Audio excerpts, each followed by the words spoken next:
Hey everybody, Katie and Ben here. You know us by now, but if you don't, I'm head coach at Reorigin, where we teach you how to rewire your brain and reclaim your health, and Ben is the co-founder. While you're here, we're going to talk about how to overcome pain using the practice of neuroplasticity. Yep. Ben, take it away. Yeah, so when we talk about neuroplasticity, first of all, let's put out a little definition there. Basically, what we're talking about is your brain's natural ability to change its structure and its function.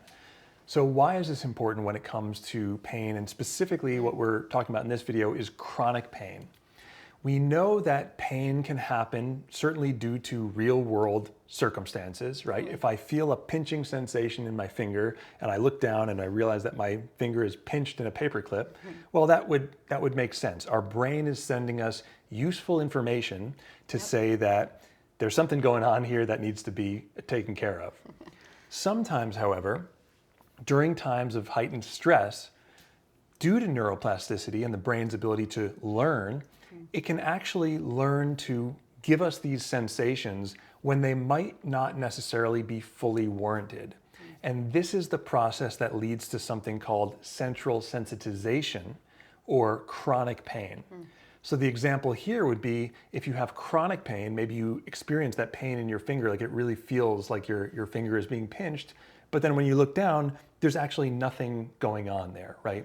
So the problem is not stemming from the periphery, from the body, it's actually stemming from the central nervous system and the brain's signaling mechanisms. Fortunately, the same way that the brain can learn to overprotect us by sending us these false alarm type of signals, we can actually intervene with what we call self-directed neuroplasticity, also known as brain retraining, with some pretty easy and simple techniques to change that message so that the brain no longer perceives those sensations as dangerous and painful and starts to return to baseline. So the very first thing that we can do is actually simply understanding a little bit of the mechanisms. So it has been scientifically shown that when we understand something as simple as a concept like we just explained, and we understand that the discomfort does not necessarily equal danger, that understanding alone can start to allow the brain to settle down, right? Because it's like, okay, even though I feel this discomfort, it really feels like real pain. It's indistinguishable because it is pain. Pain is perceptual. Understanding that it's not necessarily dangerous allows the brain to not react with a sense of alarms, which then can lead to a sort of tuning down of cortisol and different things that happen in the body that can lead to more homeostasis. So that's number one, is understanding and acknowledging discomfort does not always equal danger. Yeah, I love that. That's my favorite quote of all time. It's gotten me through quite a lot. Stay tuned, we'll get t-shirts on that one. Number two in our steps to overcome chronic pain is when we feel these sensations, especially after we can acknowledge and recognize, I've got this pinprick sensation in my finger, but I can look at it and notice, okay, well, there's no pin there, nothing is actively hurting me, so I'm not in danger. We can then tune our senses back into our body, right? When we acknowledge that nothing is hurting me, we're consciously in our brain, we're consciously acknowledging that thing. So what we want to do next is we want to get out of our brain and we want to get into our body and we want to notice the sensations in our body. But the most important part of this is we want to be curious about them.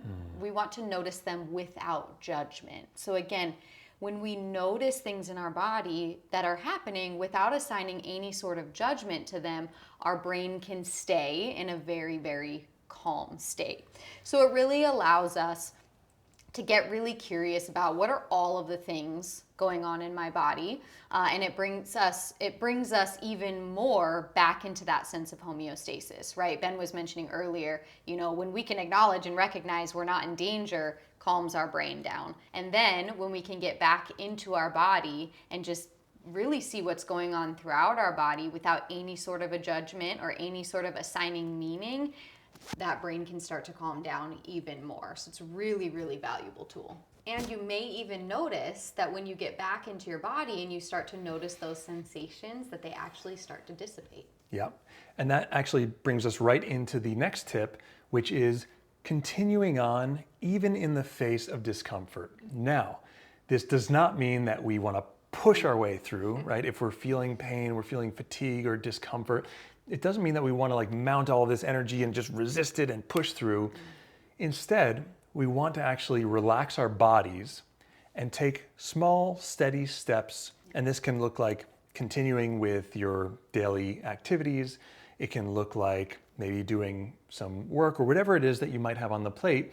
When we relax the body and continue to take steps, we start to retrain the brain and send a powerful new signal that says that even though I might be feeling something uncomfortable, it's not sufficient to stop me.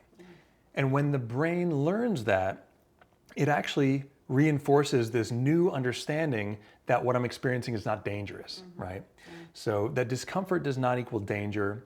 And there's a great saying that Dr. Norman Doidge, who wrote this book called The Brain That Changes Itself, says, where basically the saying is, it's not about trying to change the feeling right away or make it go away. Instead, it's about learning to be comfortable in its presence.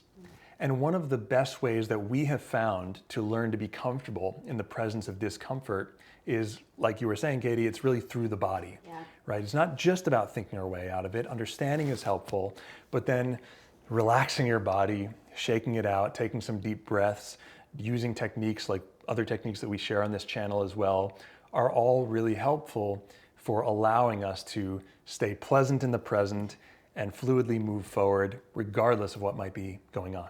We always like to hear from you. If you have any insight or things that have worked for you to help move through chronic pain without this sense of resistance, what techniques have worked? What exercises have worked for you? Leave them in the comments below and we'll look forward to seeing you in a future video.